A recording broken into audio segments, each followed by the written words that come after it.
This weekend, rapper duo Bob Vylan ignited controversy at Glastonbury after his performance included chants of "death to the IDF" and a condemnation that has followed from Western governments all over the world. And the problem is that those same Western governments are complicit in the Palestinian suffering. Now, I'm sure we've all seen the clip, so let's have a look. The BBC decided they wouldn't broadcast the Glastonbury set of Irish band Kneecap today, I imagine, with the hope of probably avoiding any controversy. But if that was the plan, it failed. One of the bands that was shown live on the BBC today, just before Kneecap's appearance, decided they'd take matters into their own hands. Free, free! Free, free! Alright, but have you heard this one, though? Death, death to the IDF! Death, death to the IDF! Death, death to the IDF! To the IDF. Now, that has certainly caused quite the storm around the world. So the BBC, which live streamed the performance instead of Kneecap's performance to avoid any risk of them pulling a stunt on live TV, completely backfired. But the BBC now faces scrutiny from all sides. They can literally never win. While politicians and the media outlets have rushed to decry the incident, focusing not on the genocide that's currently unfolding in Gaza, but the performers' protest against it. Now, the reaction has obviously been very swift. Ofcom says it's very concerned. The BBC has issued an apology and MPs have demanded answers. But where is this outrage when journalists are killed, when children are bombed, and when famine is being weaponized? Now, since October 7th, tens of thousands of Palestinians have been killed. Most of them are women and children. Israel's relentless assault, condemned by humanitarian groups and experts, they continue with complete impunity, yet Western leaders and broadcasters largely stay silent or sanitize the truth. Now, many people think Bob Vylan's act wasn't senseless hate, but a fury at a state of military force, the IDF, who are accused of war crimes by international bodies left, right, and center. Now, the words are provocative, but they reflect a growing moral frustration with the governments who issue statements but do nothing to stop the slaughter. Instead of demanding justice, they're punishing artists who dare call it out. Now, silencing voices of protest will not end the war. It only exposes the hypocrisy of the institutions more concerned with, decorum than genocide. Now, Curtis, I expect you've obviously got a lot to say about this. And do you think it's a catchy tune or an incitement to violence or something else? I certainly do think it's a catchy tune, actually. And when the videotape was playing, I can't lie to the audience, I was dancing on in the background. I've got a lot to say about this, of course, as you can imagine. Well, first of all, I want to say the woke right wing are in support of cancel culture, it seems. We've got many right-wing commentators saying this is disgusting. They're reveling in the fact that Bob Vylan has had his, he's been dropped by his agency. The America has said that he cannot come to the country. We've seen Sophie Corcoran say on Twitter, we should ban Glastonbury, which is funny because you can find many tweets of her saying that I support free speech and I don't believe in cancel culture. But of course, hypocrisy within the right wing is the modus operandi by them. So I'm not surprised about any of that. But since I last checked, the IDF isn't a protected characteristic. It's a military force. I mean, some people may find the chant crass, maybe offensive, but at the end of the day, what matters the most is what's happening in Gaza, as we all know. And it's the fact that our government, for so long, not just since the 7th of October, by the way, but has backed Israel since this entire occupation. Of course, it began with Britain. It began with the Balfour Declaration. We have created this because we wanted to use Israel as a settler colonial state. In fact, the creation of the Balfour Declaration, you could consider quite anti-Semitic because we used Jewish people. We wanted Jewish people to leave the country anyway. A lot of racists were involved in the creation of Israel, and we wanted them to do our bidding. So to be against the settler colonial project, I think is standing up for justice in of itself against anti-Semitism. That's one thing. But I think if you're finding people being outraged by some words, but you're not outraged at the fact that hundreds of thousands of Palestinians have been slaughtered, women and children, I mean, of course, we know that 50% of the Palestinian population are children. If you don't find that morally repugnant, but you think that death to the IDF is disgusting, then you have no moral backbone. And I also want to draw attention to the fact that, and of course, look, we know that pro-Israel people and Zionists always twist everything to anti-Semitism. Whether it was the chant, was it free Palestine, or from the river to the sea, Palestine will be free. Of course, all that simply means is Palestinians should be free from occupation. Well, of course, the Zionists twisted that and said what that means is that's a genocidal chant against Jewish people because you won't see Jewish people anywhere. It's not what it means. They twisted that.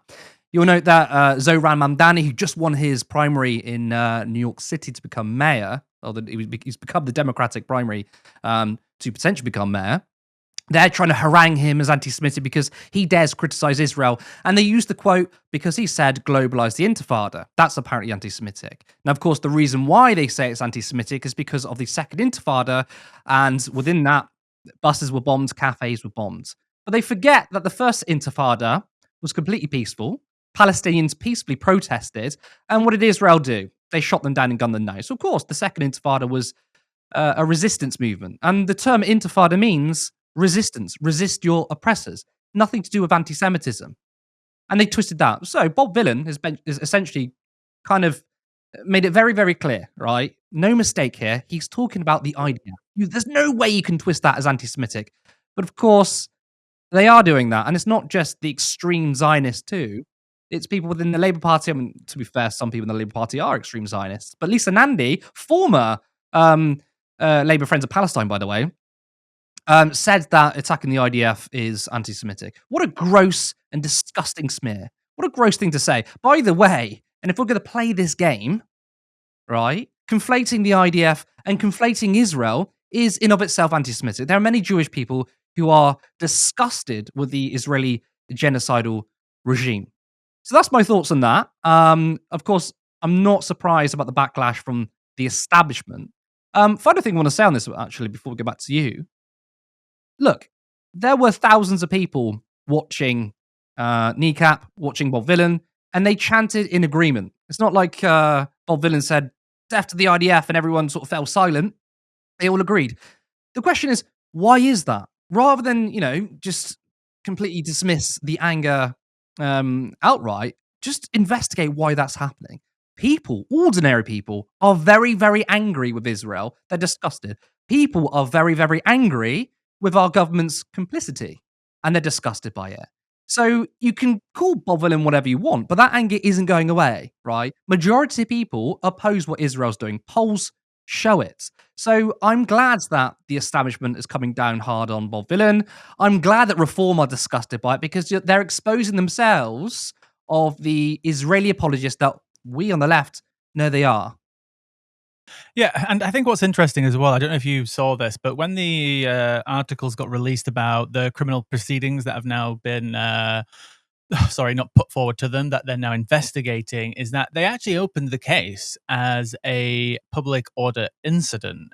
They expanded, saying that if we have to use other legislation during our investigation regarding, hate crimes or incitement, we will do, which I find really interesting because it kind of shows that it kind of is a gray area what he did, right? So if somebody's turned around and said, Liz Truss, right, she's anti-state, right? If Liz Truss turned around and said, I want to see the death of the Bank of England, I want to see the death of HMRC, right? Just for an example, right? You wouldn't think that she's talking about the death of, Andrew Bailey, the Bank of England, or whoever's in charge of HMRC or any of its workers, right? You wouldn't think that she's talking about killing these people. So I do find that aspect interesting because they're investigating it as a public incident. If they wanted to immediately investigate it as a hate crime, then it would be clear in law that that's what they've done, but it's not clear. And the same with incitement as well. If Alexandria Ocasio-Cortez was in the US and she was talking about ICE, who's obviously doing very bad things right now, if she said, I want to see the death of ICE, she's obviously talking about the department, the team, the entire structure of it. She's not talking about the individual people. And again, I'm not trying to just twist this as a pro-Palestinian supporter or a leftist, but it's obviously up to Bob Villan, the duo. Many people every time I think of Bob Dylan, Bob Dylan. I obviously just think of the guy who was the main guy on stage, but it's actually a duo. But it's up to him to explain exactly what he means. But again, if somebody said death of the HMRC, I don't think people want to kill HMRC workers. So it'll be interesting how this proceeds legally. It really will be. Well, Lewis, I mean, you're right. You're absolutely right. I mean, the IDF is an institution, and it would be no different for someone saying death to the Bank of England. It also is a kind of a term of phrase as well. So I think it's far different. I know a lot of I love calling them the woke right because they are so sensitive. The woke right keep bringing up Lucy Connolly, right? And they say, well, if she's in prison, then why isn't Bob Dylan? Why isn't he being reprimanded? I mean, first of all, right, there is a difference. And I'll tell you what, I mean, this is my perspective anyway. I think what matters is going after power, right? If you're going to tweet something out which says, you know, I don't care if people burn hotels with refugee children inside it, that's calling for incitement on our own streets, by the way, against pretty powerless people. They've done nothing wrong to you, but you're calling for it anyway. That's a big difference as saying, well, I call on the death of an institution about a foreign army. That's not calling for violence on our streets. So I think, of course, the comparisons are wrong. But I've said before, and I'll say it again, I do think that Lucy Connolly's sentence was too long. But there's a difference between calling on violence on everyday people with no means to defend themselves. The IDF, I mean, do you think they can't defend themselves? Of course, they've been backed by the UK and the US, are a powerful army. That's how they can commit their genocide. So, oh, sorry, go ahead. Well, I was just going to quickly say there is no there is no difference between saying death to Hamas, death to ISIS, and death to the IDF. They're exactly the same, right? Whereas you'll get people in the political establishment, in the corporate media, who will happily say death to Hamas and death to ISIS. And I don't think there's anything wrong with saying that. You should go and say it. You shouldn't be reprimanded for it. Of course not. Just say it. Fine, whatever. But of course, for them, is if you say death to the IDF, they suddenly lose their minds. Yeah, it's because they support Israel. That's simply, they don't care about the violence or the potential violence involved with it. Because again, they don't care about violence. They don't care about incitement. They care about whether it's their team or not. If we had a scenario with Lucy Connolly and it was a leftist saying about something else, would you have Richard Tice and Rupert Lowe say, we want to free her? Would you have Richard Tice naming a bill after her, calling her to be freed if this was a left-winger? Right? You don't see them talk about Just Stop Oil in the same way, and they were imprisoned, some of them getting 5-year terms, for just planning a protest on Zoom. Planning a protest, not actually protesting. So the massive hypocrisy from the right, we can see it from a mile away. It's not surprising. And again, I'm not going to give this person any credit, but Wes Streeting was on Victoria Derbyshire, not Victoria Derbyshire. She was on Laura Kuenssberg's show while Victoria Derbyshire was guest hosting.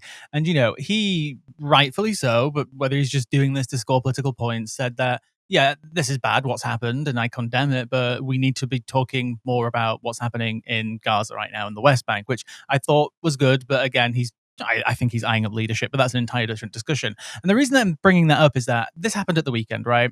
People can interpret it however they want, but let's just summarize the last few days, right? So Friday, we had the report that soldiers have been commanded to actively kill innocent Palestinians, followed up by another story a few hours later where Israel is now being accused of drugging the population of Gaza by hiding oxycodone in the flour. Then followed by another drama at the weekend where Bezalel Smotrich, the Minister of Finance, condemned the state for using weapons against Jewish people in the West Bank who were trying to raid a Palestinian village, and specifically said no weapons should be ever used against Jews, inferring that it's fine to use anything against Arabs and Palestinians, but any sort of control or action taken to stop Jews inciting violence, enacting murder, raiding villages should be forbidden in his mind. And this is one of the most senior politicians. It's the guy who controls the money in Israel, right? That's the last few days, but still we're talking about this. I know we're talking about it as well, but we're talking about it in the context and the comparison of the idea is that there is a literal genocide going on. And it's the same thing with Kneecap. It's the same thing now it's going to be with Bob Dylan and many other cases, right? And this is just going to continue. And it sickens me. It really, really does. Support independent media. Support social justice that's there on social media. Thank you. Turn left.